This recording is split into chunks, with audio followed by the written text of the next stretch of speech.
15 minutes after the hour, time for your grain update. But every Tuesday at this time, if you're a regular listener or viewer, if not, every Tuesday we head out to Whitehall, Maryland and visit with our friend Ben Hushon from the mill there and getting into the spring season as well. So always once a week I get a chance to check in with what's going on in the eastern part of the country. Ben, always good to visit with you. It's been a while since you and I had a chance to visit. Good morning, Mark. This is like an early Easter present for me. Get to talk to you. Me as well. Thank you very much. Yeah, I was just looking at Tim's weather map there, and boy, you're getting all kinds of weather here yet. Doesn't feel like spring in some areas. No, it doesn't. And I know I've been talking to Marlon the last month about how we're only getting a day in the field, and farmers are getting antsy. Well, you know what happens. You complain, you might get something worse. So last Tuesday into all day Wednesday, we had anywhere from 8 to 14 inches of snow. Yeah. And I don't, for the viewers, the listeners will just have to trust me that the snow is slowly melting. I sent some pictures in. And, you know, it was a great way to restore the moisture we have. But it does throw some challenges for the viewers. If you'll notice in the pictures, part of the field is covered still, part of it is not. Mm-hmm. Well, what that means is next week when they're trying to get back in the field, no one remembers where that last of the snow remains. So that part of the field will be ready to be fertilizer spread.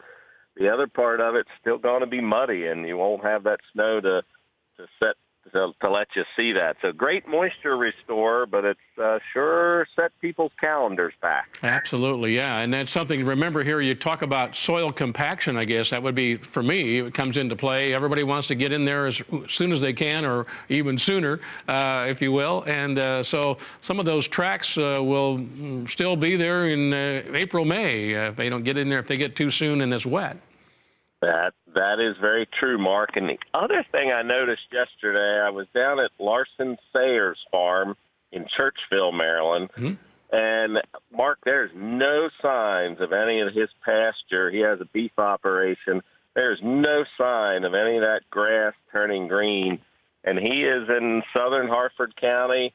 Now, the small grains, don't get me wrong, when the snow melted, boy, they came out green. I think blue-green. They were such a pretty green coming out from under the snow. But the pasture grasses, that's Mother Nature telling us.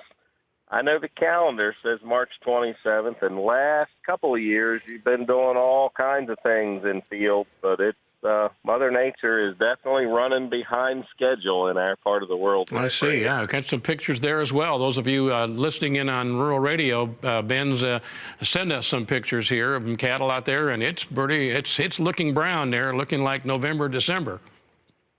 That is for sure. But, you know, I had some folks ask over the weekend, my gosh, what are the people going to do? Well, farmers are the great adjusters. If you can't handle dealing with weather changes, you're not going to be in agriculture business. And that's here we are. The good Lord has sent us a little different spring than we had the last couple of years, and we're going to have to deal with it. And actually, you know, it's March 27th, not April 27th. I know everybody wants to get started, and normally the calendar, they are in some cases started in your area by now. But still, we're into 30 days from now and still looking at the same situation. Then you got something to talk about. Absolutely.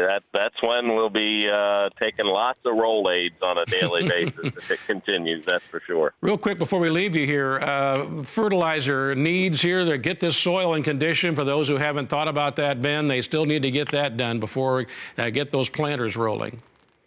They do, and that's become, that's a pretty common practice. Of course, for our Maryland customers, they can't spread nitrogen and phosphorus in the fall, so they have to wait till the 1st of March.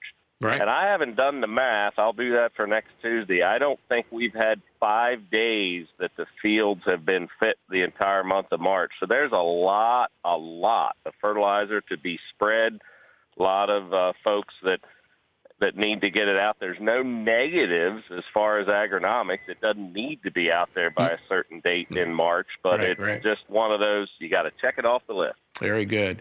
Well, Ben, happy Easter to you and the Hushon family and everybody at the mill, and we look forward to our update with you, see how things may change by next Tuesday. I appreciate that, and Mark, I hope the viewers and listeners and your family all have a blessed Easter. There as well. Ben Hushon from the mill with us, and he's out at Whitehall, Maryland with us. If you're new to rural radio and new to RFD-TV, Ben is here every Tuesday at this time with the update you just heard. And so he'll be here a week from today. We'll take a break, come back, get you all caught up in the grain and livestock trade. We continue Market Day Report right after this.